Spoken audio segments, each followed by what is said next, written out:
A Merric's Tale by Margs Murray. Read to you today by Margs Murray. Chapter 3. Treason in the Kitchen. Downstairs, the kitchen smelled like a coconut cake and fresh coffee. A sunbeam bounced off the lemon-yellow wall tiles and hit the center of the sloping wood floor. Dad sat at our kitchen table, but he wasn't alone. His three best friends, all former teachers of mine, joined him. Hincho, Noggle, and Wilbur wore t-shirts and basketball shorts, and Hincho rested a foot on a basketball from their abandoned game. They roared with laughter, but they stopped as soon as they saw us. All four rose from their seats. Dad stepped over to Sasha, whispering in her ear, while the other three came over to greet me. "Afternoon." Mr. Wilbur gave me a half-hug. Embracing Wilbur was like squeezing a sandbag. Not a lot of give with those muscles. He whispered, "Yesterday's got your dad in a tizzy." I nodded up at my advanced calc teacher. "Yeah." "Commander?" Mr. Noggle gave me a military salute, like always. A smile broke onto Mr. Hincho's chiseled face, and he ruffled my hair, adding, "We've made your dad angry." "Why?" I asked. Before they responded, Dad interrupted them. "Look at you three with my kid. You're more like uncles to her than Bullard. You've gone to every dance recital, every musical, graduation. You've come to dinners, dropped her off after football games. If one of you asked to take Waverly somewhere, I wouldn't hesitate." Dad had a point. The three men had become permanent fixtures in my life. They were like uncles. Well, uncles I still called by their last names. "That's part of a great uncle's point, right?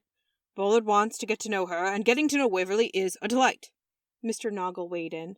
"Waverly is far from the issue," Dad said, giving Mr. Noggle a sideways glance. Hincho spoke up. "The guy's loaded. He's gotta be right. He pays for private nurses for Helena, and he pays for the specialist. I bet he'd set this kiddo up with a bright future." The room went silent as Hincho and Noggle turned to Wilbur, waiting for him to say something. "Oh, yeah, I would have loved as a kid to have a rich uncle offer me a job," Mr. Wilbur offered. Dad's face reddened, and he kept looking from one to the other, waiting for the punchline. "Well, I for one think it's a terrible idea," Sasha said, hands on her hips. "Not sure what you three are thinking."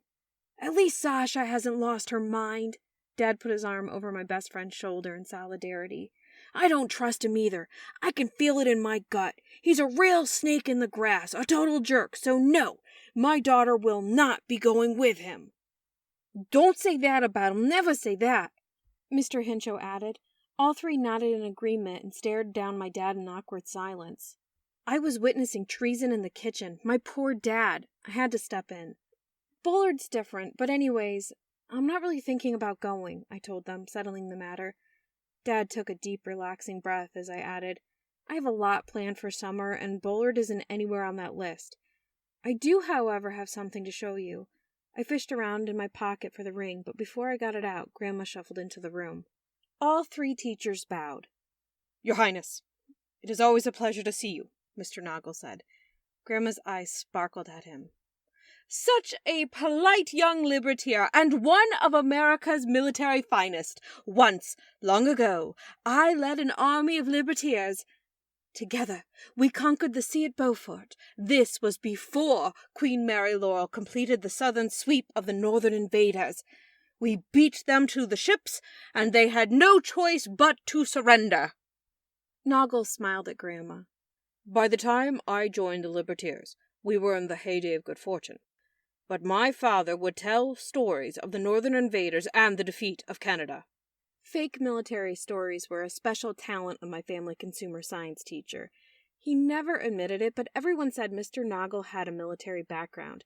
To be honest, between the muscles and height, all three teachers resembled special operatives, or at least pro wrestlers. Noggle continued with his tale. "If it hadn't been for the royal family, we would have lost America to the north." If Dad rolled his eyes any harder, he'd hurt himself.